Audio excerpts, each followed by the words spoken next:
Hi guys, and welcome to the 10th episode of our Driven Hunt series. And as you can see, this episode will begin in a little different way than the other episodes in the series. This is because I think the topic of today's episode is of very great importance.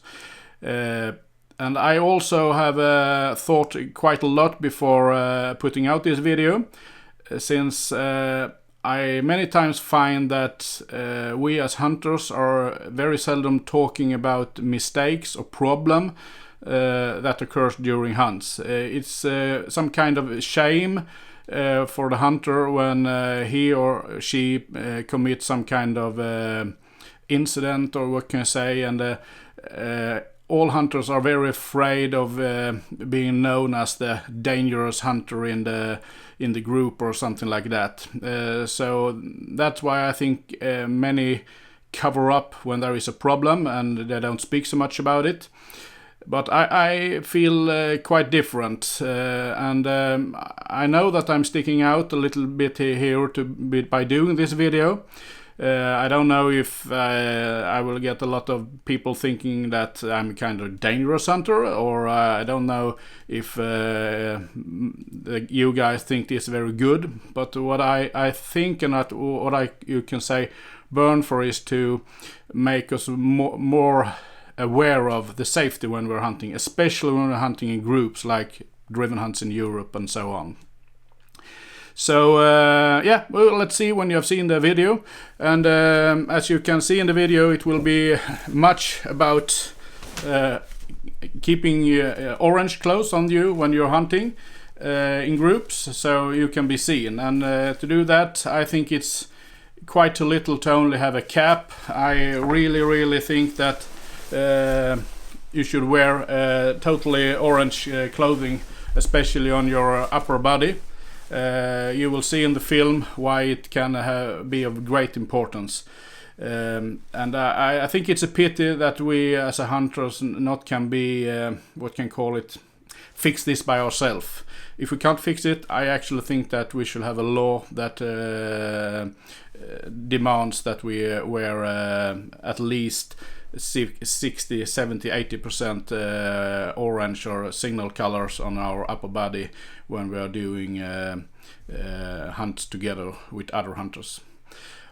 And I also want to mention, before we go into the film, that for you guys who hang out to the end of the film, I will tell you how you can get a t-shirt like this for totally free. I have a t-shirt with a red logo and the text Proud Hunter, or with a pink logo.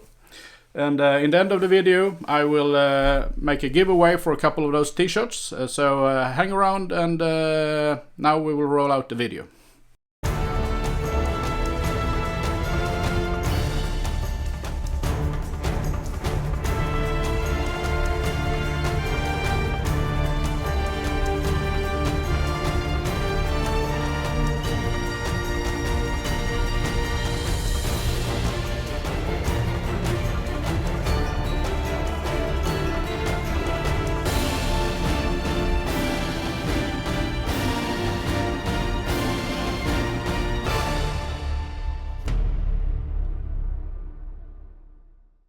Now you guys will probably wonder why we're not in the forest. Instead we are underwater. But I wanted to give you a short background of mine. Before I start to work within the hunting industry and the media, I was running a diving center in the southern Sweden, specialized in wreck diving in the Baltic Sea. We dived quite deep wrecks down to approximately or below 70 meters, and we are diving with mixed gas, like we have helium and oxygen enriched air, and we did a lot of wreck penetration and decompression. It was a potentially very dangerous activities, and why I'm telling you this is because I want to do a small comparison between my experience from the diving and now within the hunting when it comes to incidents or bad things happening. As I mentioned in the intro of this video, I think within the hunting there is many people who do cover up, and they don't tell about if they make a bad shot or something like that. When I was involved in this kind of diving, we talked a lot about potential problems and also when there happened something. So we tried to learn from each other. Since we was involved in an activity that could potentially kill you or your diving buddy, we felt it was very important to, as soon as we could, discuss if there has been a problem like entanglement during a wreck dive, or getting lost or low visibility or running out of air or something. There was never any shame to bringing those topics to the table. When I'm comparing to the hunting, I feel that many times people are very ashamed. If they can cover it up and don't tell anyone about it, they do it. And that's one thing that I really want to try to make a small change to.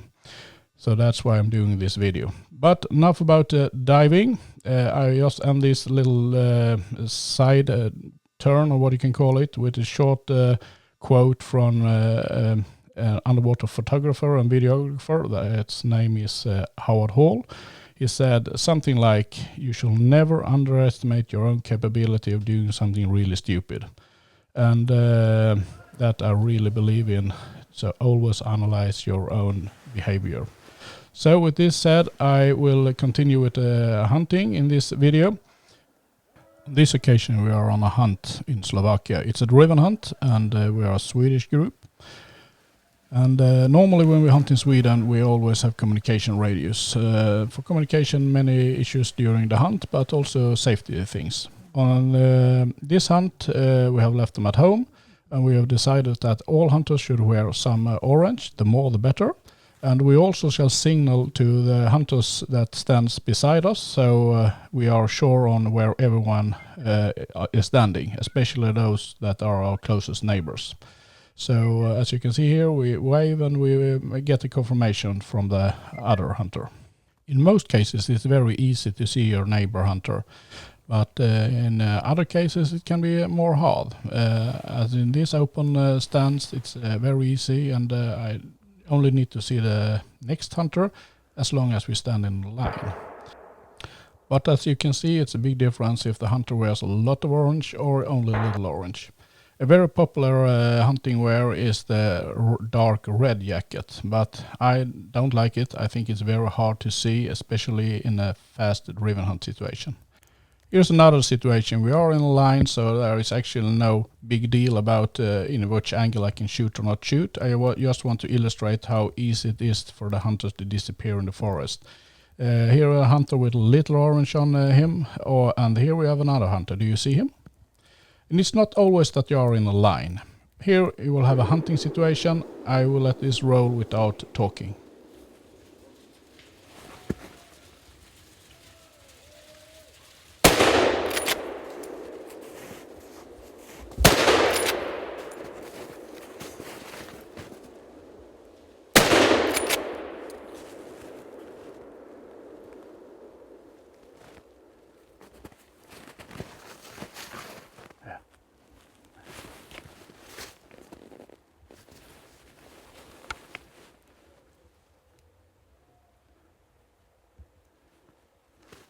So I will do an analysis of this situation and show you what have happened here. I have come to my stand, and I have waved to my neighbor hunter. You have him up here in the forest. I can see him, but it's not so clearly, but I have identified where he is. On the other side of me, I have another hunter. We don't have to discuss him in this situation. I have approximately 80 meters to this hunter. So I make limitations for myself that I will not shoot on any game in a closer angle to the other hunter than this tree over here. My limitations for a shot. What I don't know, that there is another hunter here. Can you see him? This is the point of view I had during the hunt. And now when below the camera, it's easier to see the hunter. He has an orange cap. As I see it, the reason I didn't know that this hunter was at this stand was of two reasons. The one was that he had not enough orange clothing, and also that our way of making signal to each other before the hunt started has failed. When we look at the scene again, we can see that I hit the first wild boar at this place, and my limitation that I've set for myself before the hunt is here, and the new hunt that I didn't know about is up here. And this is where I thought my closest neighbor was. So what I don't want to know, what had happened if I shot at this place instead. And just for the sake of explaining, I need to say that I'm standing up on a little rock, and the cameraman is standing approximately half a meter lower than me. That's why the camera can get this angle and see the hunter all the time, and me standing on a rock, I don't see him.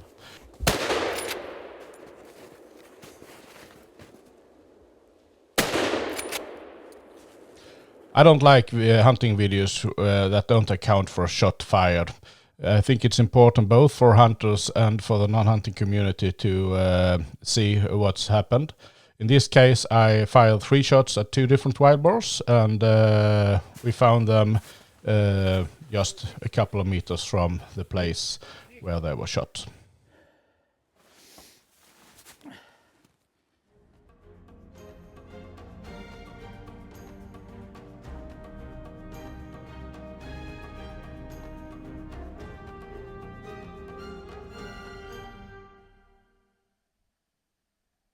In this situation, I am the second hunter of 3 in a line on a driven hunt in Poland. And one of the hunters have a very little orange, and the hunter to the left of me have a lot more orange. It's very obvious the difference.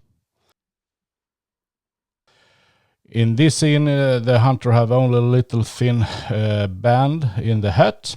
And as you can see, it's not so easy to see in a fast situation when the game comes running. I've included this short clip to illustrate that it's not only important to use orange or red, it's also important that it's bright color. Many colors are very pale, and that's much harder to see.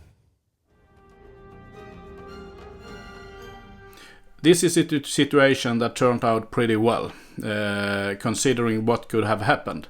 I felt really super bad for a pretty long time after this situation, but the matter of fact that I could have actually shot another hunter, it makes me feel sick. And I really think that we hunters shall consider all situations when we are out hunting that could occur. And if we can avoid simple mistakes by just keeping orange close on us when you're hunting together, or using communication at a radius, I think it's a great gain for us. And when it comes to wearing orange, I can't see any downside with it, because today with these great patterns that break up the contrast, you have some little darker areas and so on. I have not seen any scientific facts that says that this will disturb the hunt or destroy the hunt for anyone. So as far as I can see, there is no problem with it. And I also want to do a shout out to Pinewood. Pinewood supply me with the clothes for my hunts, and I have me myself reached out to them once and asked them if they wanted to support me, and that I did because I really like their clothes, and they have a lot of different clothing for many hunting situations, and also for driven hunts. So there is thick jackets, thinner jackets, and trousers and so on. So it could fit every hunter's what can you call it, style, or what you want to wear. So please leave a little comment if you like this kind of videos, if you want to see more of them, or you think it was boring. It's very important for me to know when I produce more films. I will think that the next film in this series will be more like a standard driven hunt film, and it will probably come up within a week or two. And now over to our giveaways for t-shirt. I have 2 different t-shirts. I have the one with the red moose and the words Proud Huntress on our red moose logo, and I have one that says Proud Huntress and a pink moose. And I will give away a couple of those ones. All you need to do to get a t-shirt is that you need to comment. I want to know why you want a t-shirt, how you will use it, where you will use it. And I also need to know if you want a pink or red and what size. And within the time frame until the next video, I will pick some of you guys and send a t-shirt to you, and I will contact you, so of course I can get your address and so on. So please leave a comment down here, and this was everything for this video. So see you in the next Driven Hunt series, episode 11.